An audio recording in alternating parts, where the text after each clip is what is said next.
Nesta solenidade da Vigília Pascal, caros fiéis, como sabemos, creio, já celebramos a Páscoa da ressurreição de nosso Senhor Jesus Cristo.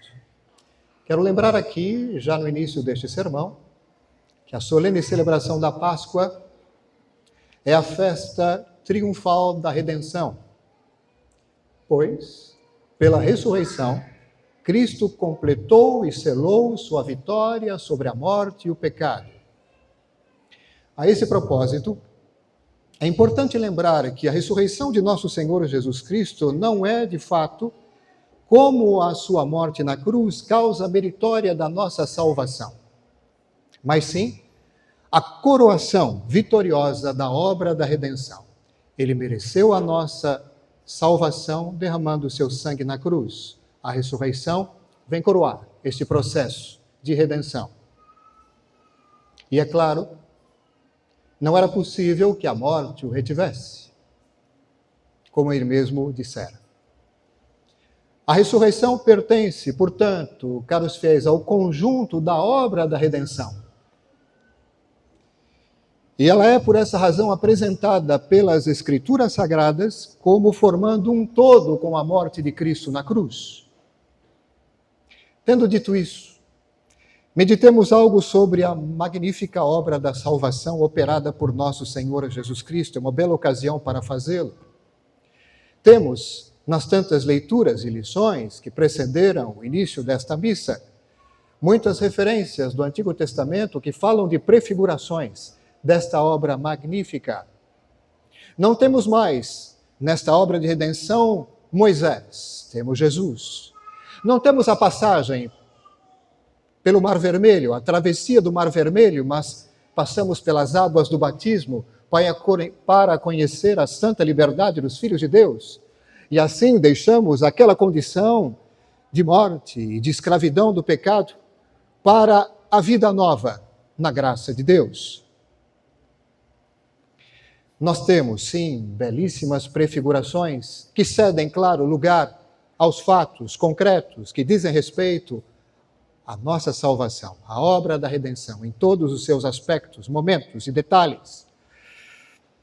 Eu quero lembrar a esse respeito uma primeira passagem bíblica, um primeiro versículo na primeira carta de São Paulo a Timóteo, no capítulo 1, versículo 15. Ele diz o seguinte: quando falamos de obra de redenção e de salvação, falamos do que especificamente? É claro que nós sabemos. Quero só aqui ilustrar aquilo que sabemos, contrariamente a tanta confusão que querem nos impor aí fora. Diz ele, neste versículo 15 do capítulo 1, Jesus Cristo veio ao mundo para salvar os pecadores, dos quais, diz ele, eu sou o primeiro. E se nós ainda não entendemos o que isso quer dizer, vamos ao capítulo 1 do Evangelho segundo Mateus, versículo 21. Ali nós encontramos o anjo de Deus que diz algo muito importante a José em sonho para tranquilizar-lhe o coração. Ele diz, Jesus, ele, o menino, ele salvará o seu povo de seus pecados. Ele veio ao mundo para salvar os pecadores. Veio então, se nós não entendemos bem esta primeira expressão, veio para nos salvar dos pecados. A quem? A todos nós. E vejam que o próprio apóstolo Paulo se coloca como o primeiro da lista. Salvar o homem do pecado. Eis a missão suprema de nosso Senhor. Eis a obra da redenção de Cristo. Resgatar-nos de nossos pecados. A palavra resgate ela é muito importante, é uma expressão-chave aqui na compreensão de todo esse processo, resgate. Salvar a humanidade da miséria do pecado são tantas expressões variadas que dizem exatamente a mesma coisa. A obra da redenção no seu conjunto e no seu cerne. Ora, vamos considerar então o pecado, já que é questão de nos salvar dele. O pecado, na sua essência, é uma aversão a Deus, no final das contas, e uma conversão à criatura. Em que sentido nós dizemos isso, segundo tantos autores e doutores, e o ensinamento da igreja? Conversão à criatura significa ligar-se à criatura, seja ela qual for, de uma maneira desordenada, colocando-a, por exemplo, acima de Deus, Ora, é exatamente isso que acontece quando nós escolhemos o pecado, cometemos o pecado. Aversão a Deus. Ora, mas alguns poderiam objetar, não, eu não tenho nenhuma aversão com relação a Deus. Pode não ter por princípio, mas na prática, quando nós escolhemos aquilo que o ofende, quando nós o ofendemos efetivamente, quando nós o negamos e quando nós o rejeitamos, ora, isso significa aversão a Deus. Sendo assim, caros fiéis, a redenção deve ter por efeito desapegar a pessoa da criatura e levá-la a Deus ou levá-la de volta para Deus. Romper aqueles vínculos, aqueles laços de apego desordenado à criatura. Ora, negativamente, vamos dizer assim, tecnicamente, negativamente a redenção quer dizer a libertação da dominação do pecado e dos males que dele derivam. Libertação do pecado e dos males que dele derivam. E principalmente, em primeiro lugar, a escravidão exercida pelo demônio sobre a pessoa do pecador. E 2, a condenação eterna no inferno. Há várias consequências, enfraquecimento espiritual, paralisia espiritual, mas estas consequências são as piores, convenhamos. A escravidão exercida pelo demônio sobre nós, quando nós nos entregamos ao pecado, é exatamente isso. Fazendo a boa exegese das Escrituras nas partes que apresentam esta realidade. E a condenação eterna ao inferno, então, não existe consequência pior. A perda eterna da comunhão com Deus, a perda eterna da vida em Deus, a perda eterna daquilo para o qual fomos feitos, e para sempre. Ora, a redenção é sim, caros fiéis, libertação da dominação do pecado e de todas essas suas consequências. Temos aqui então a redenção. Estou sendo um pouco técnico, mas eu acho que vale a pena. Temos aqui a redenção em seu sentido estrito, ou seja, como resgate. Somos resgatados do mal, de todos esses males, resgatados maravilhosamente por Deus. Mas vamos considerar agora a redenção positivamente. Positivamente, a redenção é a restauração do estado de união sobrenatural com Deus. Estado este destruído pelo pecado. Sim, porque a humanidade foi constituída para essa condição de perfeita união com Deus na graça. Os nossos primeiros pais receberam tal graça. A humanidade, desde o princípio, foi destinada a isso. Aconteceu aquele acidente, vamos chamar assim, aquele fato trágico do pecado original, do qual somos herdeiros de Adão, privados da graça, como se nós tivéssemos cometido o pecado como ele o fez. Ora, a redenção visa consertar o estrago, restaurar tudo aquilo que foi danificado, devolver o acesso à graça que nos coloca nesta conexão vital maravilhosa com Deus, que nos faz participar da sua vida, da sua natureza. Essa é a parte positiva. A negativa, ora, nos libertar do mal. A positiva, restaurar esta ligação de comunhão, de união com Deus. Segundo tal perspectiva, caros fiéis, a redenção é também chamada de reconciliação. Muito bem, vou seguir. Eu muitas vezes utilizo expressões e eu temo que talvez não as tenha explicado suficientemente. Então vamos lá. É o caso do que eu vou dizer agora. Nós distinguimos a redenção em sentido objetivo da redenção em sentido subjetivo. Eu me explico. A primeira, a redenção em sentido objetivo, é a obra da redenção enquanto tal, operada por Jesus. Ele mereceu para nós todo este cabedal de graças. Ele derramou o seu sangue, ele mereceu.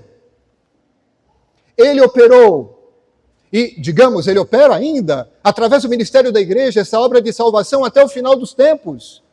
Porque, afinal de contas, que eu não me esqueça, eu quero acrescentar isso aqui também, nosso Senhor Jesus Cristo instituiu a igreja e nela tantos ministérios para que ela, a sua esposa, o seu corpo místico, prolongasse a sua ação de salvação, continuasse a sua ação de redenção até o final dos tempos. Então ele operou e opera maravilhosamente a parte de Deus, ele faz perfeitamente agora. Nós devemos fazer a nossa parte. Conhecem aquele adágio, aquela máxima? O Deus que te criou sem ti, não te salva sem ti. Estou falando aqui a pessoas que já chegaram à idade da razão. A pessoas que chegaram à idade da razão, esse adágio se aplica perfeitamente. O Deus que te criou sem ti, não te salva sem ti. É necessário que demos nosso assentimento e que cooperemos efetivamente com a ação de Deus em nós.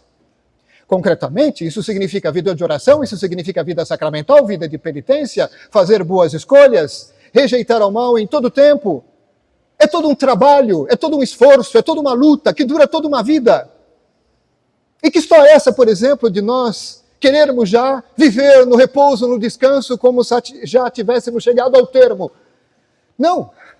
Toda a nossa vida é tempo de trabalho, de luta, e não de descanso nesse aspecto, nessa dimensão espiritual. Ou a vida cristã é uma vida de luta ou não é. Não é verdade? Então, estou falando agora já da redenção subjetiva, ou seja, aquilo que nós podemos e devemos fazer, absolutamente devemos, para cooperar ativamente com a ação de Deus em nós.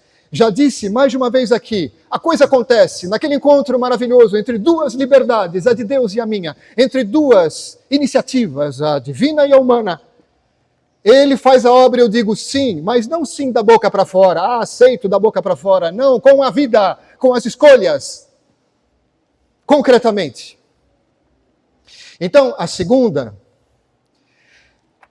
a redenção em sentido subjetivo, acaba sendo a aplicação concreta da obra de salvação a uma pessoa humana em particular. Obviamente, na medida da abertura dada por ela, segundo a sua efetiva cooperação. Tudo bem? E tudo isso para falar, caros fiéis, desse mistério maravilhoso, elevadíssimo, profundíssimo, que nós temos perante nós nesta celebração. É certo dizer, caros fiéis, que a redenção objetiva, aquilo que Deus fez, aquilo que Jesus operou, Ele o fez através dos ministérios doutrinal e pastoral. Não vou entrar nisso hoje. Mas é bem verdade também que Ele o fez, sobretudo, pela chamada satisfação vicária e os méritos dele através de sua morte na cruz. A redenção objetiva foi realizada pelos ministérios pastoral e doutrinal de Cristo, mas ela o foi, sobretudo, pela chamada satisfação vicária. Eu vou explicar. E os méritos de Cristo, através de sua morte na cruz, ele pagou o preço, ele mereceu, ele satisfez. Trata-se aqui do seu ministério sacerdotal. Ele nos salva, sim, através do ministério doutrinal e pastoral, mas também e sobretudo através do ministério sacerdotal, que eu, aliás, tive a alegria de colocar em destaque na última quinta-feira. Satisfação vicária, esse termo técnico tão comum na teologia, significa pagar, reparar no lugar de alguém. Pagar uma dívida, reparar no lugar de alguém. Reparar a ofensa no lugar de alguém.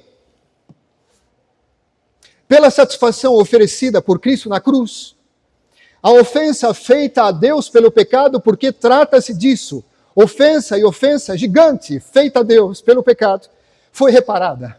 E a honra de Deus que tinha sido ferida, porque o pecado faz isso também, fere a honra de Deus, ela foi restaurada por essa oferta de Cristo, do Filho de Deus.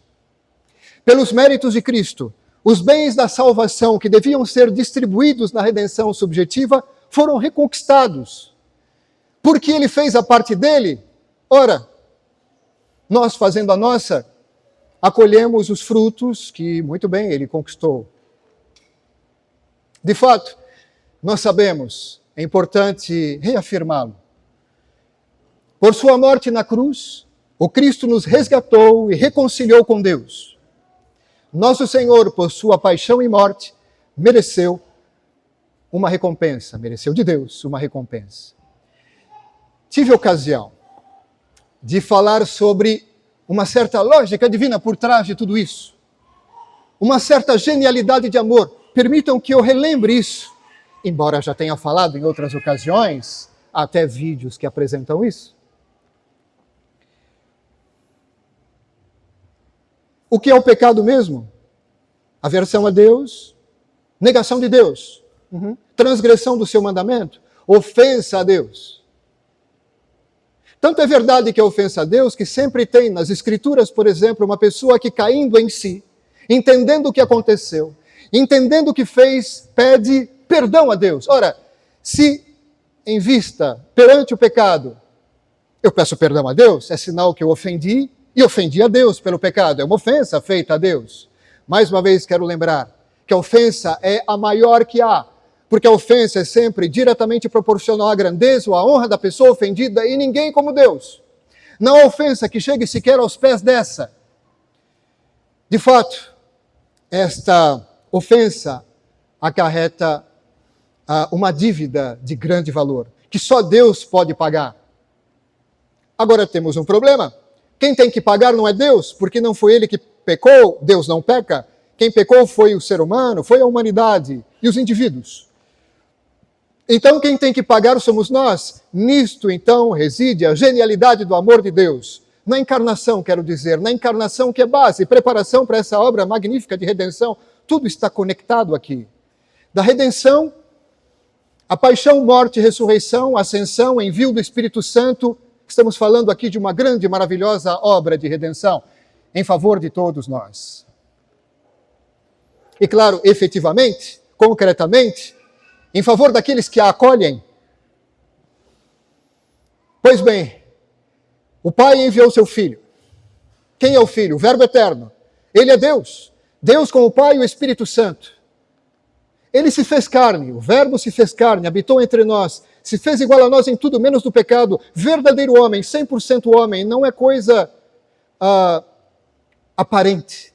Ele se fez 100% homem, sendo sempre 100% Deus. Uma só pessoa, Jesus Cristo, na qual há duas naturezas, profundamente e definitivamente unidas, sem confusão, sem mistura. E vejam, nesta condição, Jesus Cristo, nosso Senhor, paga o preço todo sendo Deus. E paga em nosso lugar, sendo Ele homem. De fato, diz o profeta Isaías, Ele carregou sobre si as nossas culpas. Ele carregou sobre si as nossas enfermidades. Nisso está a genialidade do amor de Deus. É ofendido e passa por cima da ofensa e paga o preço do resgate. O Concílio de Trento, vamos falar do Concílio de Trento? O Concílio de Trento nos ensina que a causa meritória da justificação é Jesus Cristo, que nos mereceu tal justificação por sua santíssima paixão. Mas é claro que paixão e morte, não era possível que a morte o retivesse, então é claro, ele, sendo vitorioso sobre a morte, lógico que ressuscitou. O mesmo concílio declara ainda que o pecado original foi afastado tão somente pelos méritos de Jesus Cristo e não pelo esforço humano, não por uma ação que pudéssemos fazer sozinhos por nós mesmos, segundo nossas forças naturais e possibilidades humanas, somente, simplesmente, sem o auxílio da graça de Deus. Tais méritos são aplicados a cada pessoa humana, lembra o Concílio de Trento, pelo sacramento do batismo, já aí inicialmente. É claro que a Santíssima Eucaristia aí está também para aplicar às nossas almas os frutos da redenção, de maneira abundante, de maneira única. O batismo nos dá a graça, nós sabemos. Por que estou falando dele? Porque hoje é um momento especial de pensar nisso. Hoje a igreja, na sua liturgia, dá um destaque ao mistério do batismo. Graça que brota da cruz. O batismo, ele mesmo, aliás, brota da cruz. Do seu lado aberto, jorraram a igreja, os sacramentos. Graça, infelizmente, muitas vezes expulsa pelo pecado, mas recuperada pela confissão. Entenderam? Estou falando dos sacramentos mais uma vez. Sinais eficazes da graça de Deus que nosso Senhor instituiu para que fosse operada a redenção concretamente, efetivamente na nossa vida pelo ministério da igreja dele. E quando, por exemplo, caros fiéis, eu vejo tantas vezes que perante os sacramentos há indiferença e desprezo, eu falo, meu Deus, onde é que a gente está com a cabeça? Eu sei, é desconhecimento, grave ignorância. O meu povo padece por falta de conhecimento, mas também padece por falta de oração, porque tem muita gente que conhece e não adere, por orgulho, sei lá. E como a oração poderia fazer diferença, desapegando pelo poder de Deus a pessoa de realidades criadas, de seus próprios caprichos e opiniões limitadas, errôneas. Muito bem, deixa eu voltar. Falando de sacramento, graça alimentada pela Santa Comunhão. Caros fiéis, a cruz é o trono da graça. Ele venceu não só na ressurreição, venceu também morrendo na cruz. Ali livremente entregou sua vida e derrotou o mal. Derrotou a morte. A cruz é o trono da graça. Nela o Cristo Rei triunfa sobre o mal. Na cruz o Cristo Rei triunfa sobre o mal. Rei, trono. Dela nos vem a graça. Cruz presente em nossos altares durante a Santa Missa. Tendo em vista tudo isso, caros fiéis, que nós consideramos aqui de uma maneira sumária, acolhamos sempre a exortação do apóstolo Paulo quando ele diz, Hebreus 4,16, vamos lá. Aproximemo-nos, pois, confiantemente do trono da graça, a fim de alcançar misericórdia e achar graça em auxílio oportuno. Não desprezemos, até aqui a citação, não desprezemos o maravilhoso tesouro de graças que Deus coloca à nossa disposição através dos sacramentos, através do ministério da sua igreja, que nosso Senhor, Ele mesmo, como sabemos, instituiu. Igreja e sacramentos. Aproximemo-nos deles com todas as melhores disposições da nossa alma. E como é que eu vou fazer? Ora, recorramos com humildade, confiança e generosidade à oração. A oração, ela se destina a isso, em primeiro lugar, a obter para nós todas as melhores disposições, para que nós acolhemos a graça de Deus e o próprio Deus, amando-o sobre todas as coisas, o acolhendo na fé, na união com Ele pela graça. Oração, em particular, estou aqui na casa dela, em particular a Nossa Senhora, que tanto nos auxilia.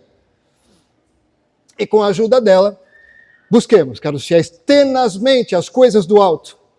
Nós, que ressuscitamos sacramentalmente com Cristo pelo batismo, como diz o apóstolo Paulo na sua carta aos Colossenses, capítulo 3, vós que ressuscitastes com Cristo, entendamos, sacramentalmente, pelo batismo, ressuscitar como? Passando da morte espiritual para a vida da graça, privação da vida sobrenatural para a posse dessa vida sobrenatural. Passagem, Páscoa, da morte para a vida.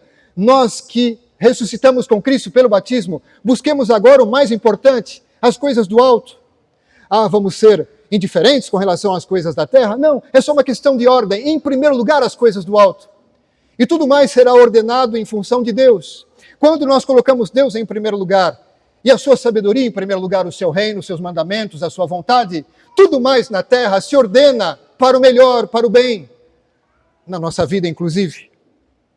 Busquemos, em primeiro lugar, então, caros fiéis, amar a Deus sobre todas as coisas, conservando sua graça e santificando-nos mais e mais. Dizem as Escrituras que aquele que se santifique ainda mais. E que os não batizados descubram este maravilhoso tesouro e o acolham resolutamente pela fé. Louvado seja nosso Senhor Jesus Cristo.